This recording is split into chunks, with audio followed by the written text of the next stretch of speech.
एक भी नहीं है। कहाँ पर लिखा है ये?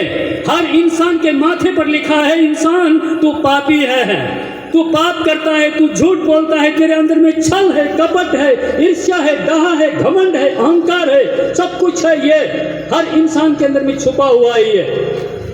हाँ, इसका नतीजा, इस पाप का नतीजा हम संसार में देखते हैं, हमारे बच्चों में, घर में, परिवार में, रेडियो में, टेलीविजन में, गांव में, शहर में, दंगा फसाद, लड़ाई झगड़ा, मारा मारी, जितनी प्रकार की जो गोलीकांड, हत्या, बम ब्लास्ट, क्या कहाँ से आ रहे हैं ये? यही हृदय की पापों के कारण है। और इस पाप को रोकने के लिए इंसान संसार में कितने प्रकार के नियम, कानून और विधि विधान बनाए गए हैं, लेकिन सब के सब इसको रोकने के लिए विफल है। इतना कुछ होते हुए भी पाप हो रहा है, मर्डर हो रहा है, हत्याएं हो रही है, चोरी हो रहा है, अपराध हो रहा है। हाँ? हर आदमी वो धर्म कर रहा है, ये सब आदमी एक एक धर्म को पकड़े हुए हैं, सब के सब वो पालन करते हैं। और बड़े बड़े धर्म गुरु को हम जेल में देखते हैं, कितनों का ऊपर में केस चार्ज हो गया है, व्यभिचार का केस, हत्या का केस, चोरी का केस, करप्शन का केस, इत्यादि बातें हम सुनते हैं। ये कैसे होते हैं? कैसे होते हैं ये? क्योंकि ये अंदर में छुपा हुआ है, इसका जो फ्रूट है वो बाहर निकलता है।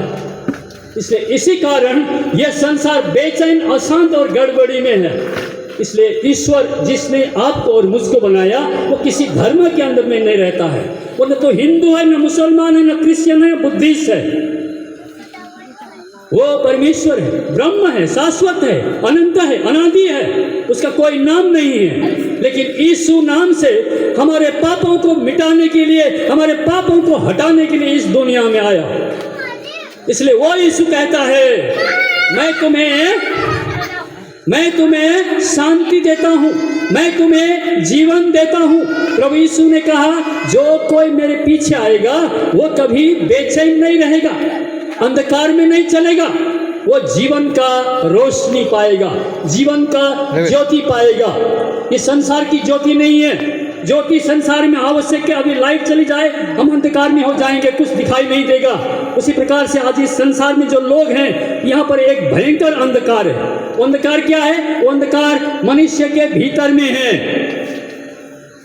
छोटा जात, बड़ा जात, ये जात, वो जात, ऊंच नीच, भेदभाव, गड़बड़ी, जितनी प्रकार की छल कपट के काम है, ये सब हृदय से निकलते, ये अंधकार के काम है। इसी कारण ये संसार में बेचैनी है, अशांति है, गड़बड़ी है। इसी गड़बड़ी हड़बड़ी में इंसान मर जाता है। और लोग सोचते हैं ठीक ही हुआ, मर गया, वो चला गया, स्वर्ग चला गया। हाँ, क्यों कहते हैं ऐसा?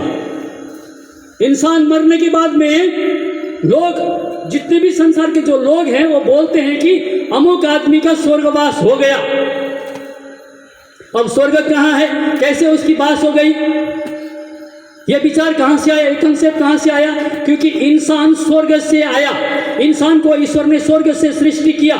इंसान मर करके स्वर्ग में जाना है, इंसान का ये चिरकालीन रहने का जगह नहीं है। इसलिए इंसान मर करके स्वर्ग में जाना है। लेकिन इंसान मर करके हर इंसान स्वर्ग में नहीं जा सकता, पापी इंसान स्वर्ग में नहीं जा सकता, और कोई भी धर्मी नहीं है बोल के बाइबल कहती है। इसलिए इस पापमय संसार में, इस अशांत संसार में हमको शांति और चिरकालीन शांति उसको देने के लिए यीशु मसीह इस दुनिया में आया।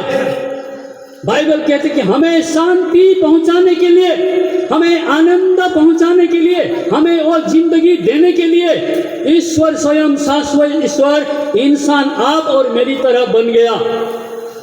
क्योंकि इंसान ने पाप किया, वो सारे के सारे पाप के जो दंड है, पाप का जो पुनिशमेंट है, उसने आपको नहीं लगाया, मुझको नहीं लगाया। बाइबल कहती है कि वो हमको दोषी ठहराने के लिए, हमको नाश करने के लिए, पापियों को काट करके खत्म करने के लिए, उसका गला उड़ा देने के लिए नहीं। सारे संसार पापी है और पापी को नाश करने लगेगा, एक भी इंसान नहीं बचेगा।